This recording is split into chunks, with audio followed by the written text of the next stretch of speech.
เราไม่ได้อยากออกมาเว้าเนาะเกี่ยวกับปัญหาสงครามเนาะสงครามรุกรานเนาะของสหรัฐอเมริกาเนาะกับยิวอิสราเอลเนาะฮีบรูเนาะได้เฮ็ดสงครามเนาะฆ่าล้างเผ่าพันธุ์เนาะคนเนาะคนชนชาติเนาะคนประเทศอิหร่านประชาชนผู้บริสุทธิ์แล้วก็ได้สังหารผู้นำของอิหร่านนั่นเนาะไปเป็นจำนวนหลายคนเนาะที่ว่ามีแต่ผู้นำที่ว่าขั้นสูงนั่นเนาะ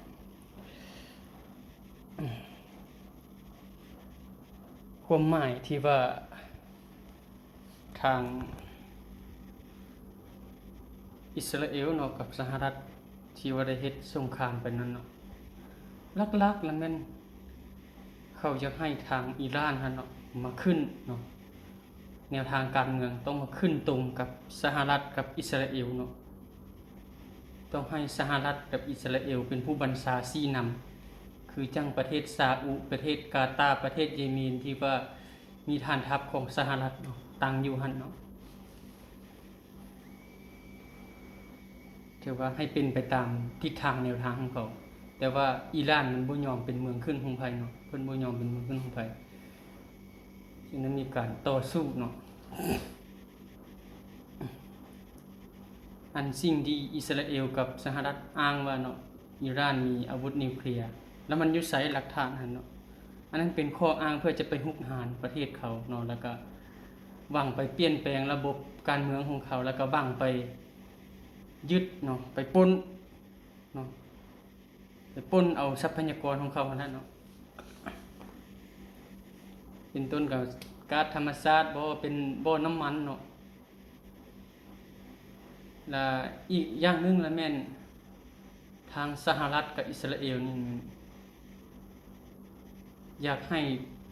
ที่ว่าเนาะอิหร่านบ่ประเทศอาหรับเนาะที่ว่ามีบ่น้ำมันมีไปขึ้นตรงกับตนเองหั่นเพื่อคานอำนาจกับจีนกับรัสเซียเนาะเพราะว่าสิไปแข่งขันด้านเศรษฐกิจด้านอันอื่นก็บ่แพ้จีนกับรัสเซียเลยเด้เนาะ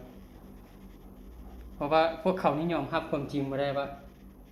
นับมือเนาะนับอำนาจของพวกเขานี่มันนับมือพวกชาติตะวันตกนี่นับมือจะถดถอยลงแต่ว่าโดนัลด์ทรัมป์นี่มันบ่ยอมรับความจริงเนาะเพราะว่าคนที่บ่ยอมคนมาซั่นซะคนที่ว่าบ่ยอมรับความเป็นจริงเนาะเราบ่ฮู้ว่าโลกนี่มันเปลี่ยนไปจังใดหลายอันแล้วเนาะ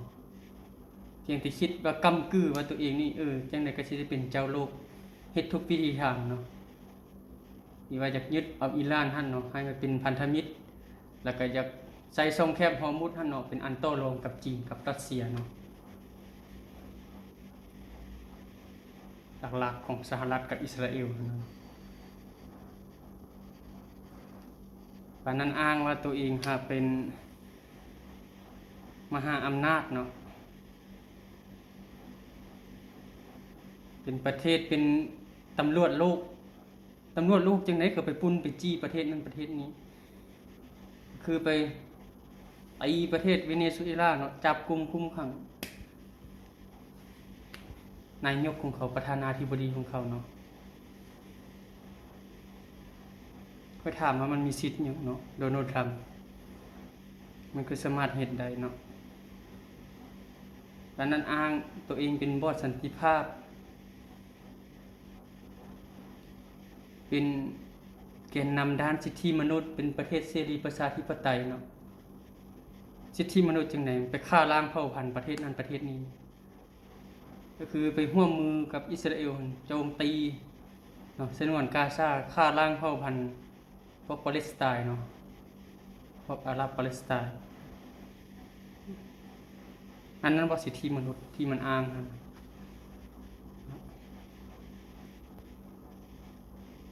แล้วก็ฝากทวงถามไปถึงองค์กรที่เป็นองค์กรใหญ่ระดับโลกเนาะองค์กรระหว่างประเทศก็คือ UNSC หรือว่าสหประชาชาติเนาะ แทนที่ว่าสิมาปกป้องอิหร่านเนาะว่าปกป้องประเทศที่ว่าถูกคุกคามถูกรุกรานเนาะถูกปล้นจี้เนาะถูกฆ่าล้างเผ่าพันธุ์พวกท่านยังไปลงคะแนนเสียงประณามอิหร่านไปประณามเขาให้หยังเขาปกป้องตัวเองเนาะพวกท่านยังมีแนวคิดเป็นกลางอยู่บ่เนาะแนวนี้บ่ UNSC ว่าสิเป็นที่พึ่งของประชาคมโลกเนาะเข้าข้างเอียงข้างเนาะเอียงไปหาแต่ประเทศมหาอำนาจประชาชนเขาชาติอาหรับชาตินั้นที่ว่าบ่ไปตามทางของสหรัฐก็ว่าบ่เข้าข้างเนาะเขาสิฆ่าสิตีสิวางระเบิดเขาสิฆ่าเด็กน้อยนักเรียนทิ่มระเบิดใส่โรงเรียนพวกท่านก็ยังไปเข้าข้างอิสราเอลกับสหรัฐ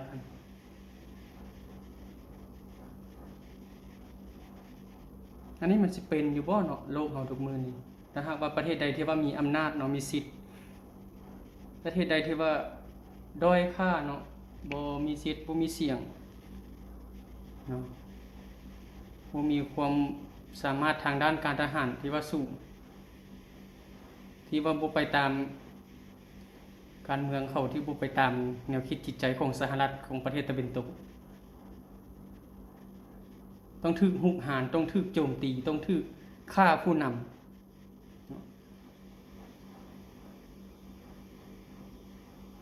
พวกท่านบ่ละอายแก่ใจบ่เนาะปานนั้นว่าเป็นประเทศมหาอำนาจเนาะเป็นประเทศที่เจริญเนาะ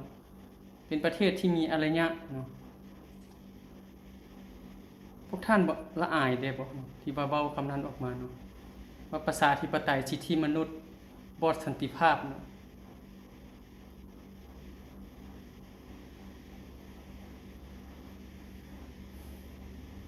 เอาก็จะฝากคลิปนี้ไปหาเนาะทาง UNSC นั่นแหละเนาะให้ขึ้นตึกตองเมืองดีๆเนาะอันข้าพเจ้าเว้าไปว่ามันถูกว่ามันผิดเนาะประเทศที่ถูกรุกรานถ้าว่าถูกประณามเนาะเขาป้องกันตนเองว่าถูกประณามว่าเขาเป็นผู้ก่อการร้ายที่จริงท่านสหรัฐกับอิสราเอลท่านเป็นผู้ก่อการร้ายไปฆ่าล้างเผ่าพันธุ์ของเขาส่วนชาติส่วนคนอาหรับที่ว่าบ่ขึ้นกับตนเอง